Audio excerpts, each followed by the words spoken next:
Okay, we're recording. So what we're doing today, guys, we're making our own color scheme. So what you're gonna do is I will record this, put it in Classroom as a YouTube link as well, so you can use this to follow along. But pretty simple though. The first thing you're gonna do is you're gonna open up Photoshop and you're gonna create a new document, and we want to do a 6x4, so 6 inches wide by 4 inches high,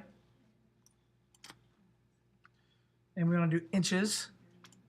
So let's fix that. 6x4.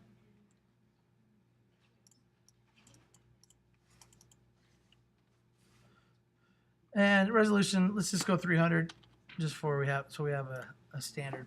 So it's essentially just the size of image here. Okay.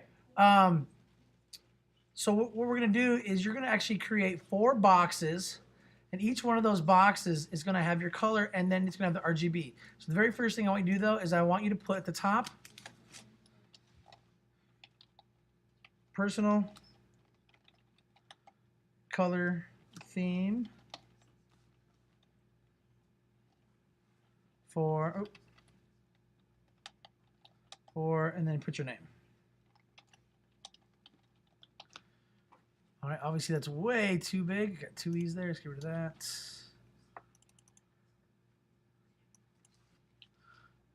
And just change the size of the font to fit on here. You can change whatever font you want. That's fine. The school even has its own font. It's Trajan Pro Regular. So that's the font that they use on all the web pages, or at least they're supposed to. And that's part of the branding as well. Okay, you're going to use the rectangular marquee tool. And you're going to create a box, okay? Now, it doesn't have to be, you can vary the sizes. I'm not super picky on this. But we're going to fill this box. Actually, let's do this first. We're going to create a new layer. So this is layer 1. My favorite color is blue. So I'm going to choose using the color picker tool here. So I'm going to change my foreground color. And I'm going to use this slider. And I can just actually just click on it. And I like really dark, kind of like navy blue. Oop. That's good. Okay, once I set this that foreground color, I can come up here and I go to edit. I'm going to fill. It's going to fill that box, and you can choose your foreground color as an option. Okay.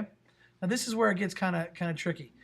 The next thing you're going to do is I want you to put the RGB color scheme in there for that color.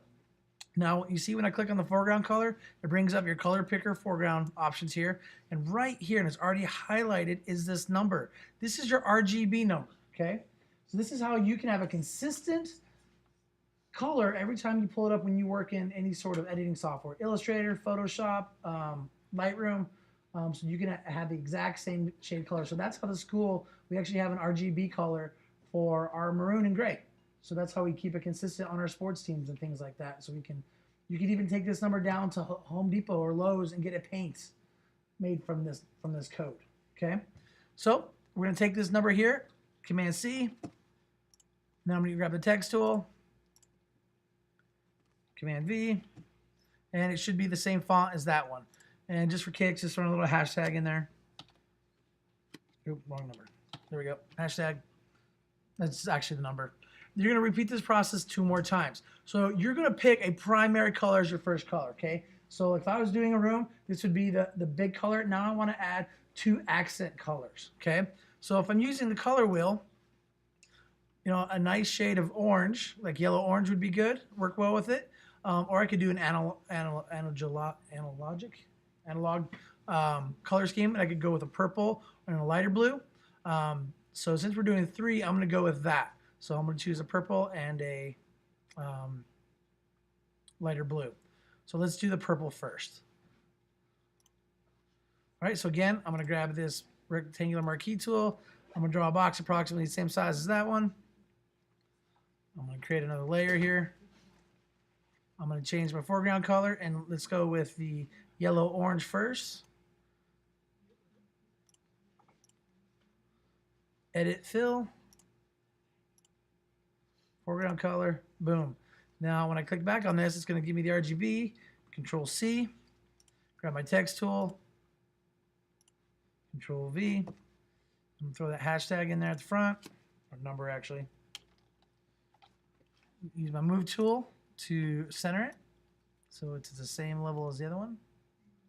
Let's see. Good. All right.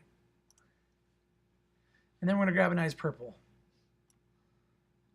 That will complement these. All right, so I'm going to get a new layer for it.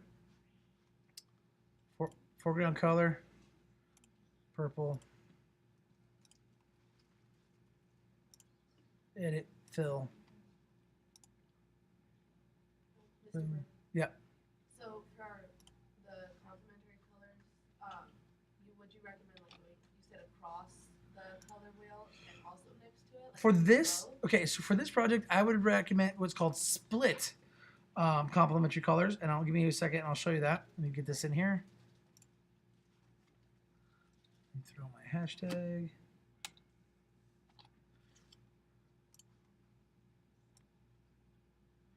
Okay, just so we can read this a little better, I'm just going to throw a background on this. You don't have to do this. It's going to automatically serve it as white just for demonstration purposes so you can see things a little more clearly. I'm just going to fill this with white, edit, fill. Oop, cancel, wrong button. Edit, fill, and white.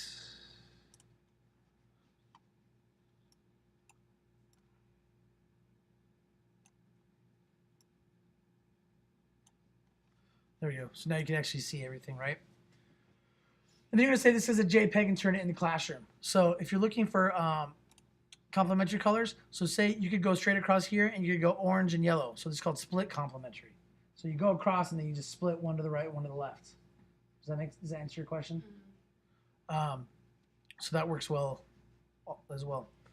You could even do triadic, which is essentially you make a triangle. So it'd be this one, and this one. Those tend to work well together. Those are good color harmonies. Okay. So if in question, I would recommend you look back at your color theory notes from photo 1 and look at some of those color schemes. That might give you an idea of, okay, how would I want to order this? But if you start with your favorite color, that's a good place to start. Okay, you're then going to save that as a JPEG. So Command S, change the format to JPEG. You're going to put your name, color theme, and then you're going to turn that into Google Classroom. It should have just popped up. Do quality 12. Let's see. And then you're going to turn it in right here. Any questions? Nope. All right, go.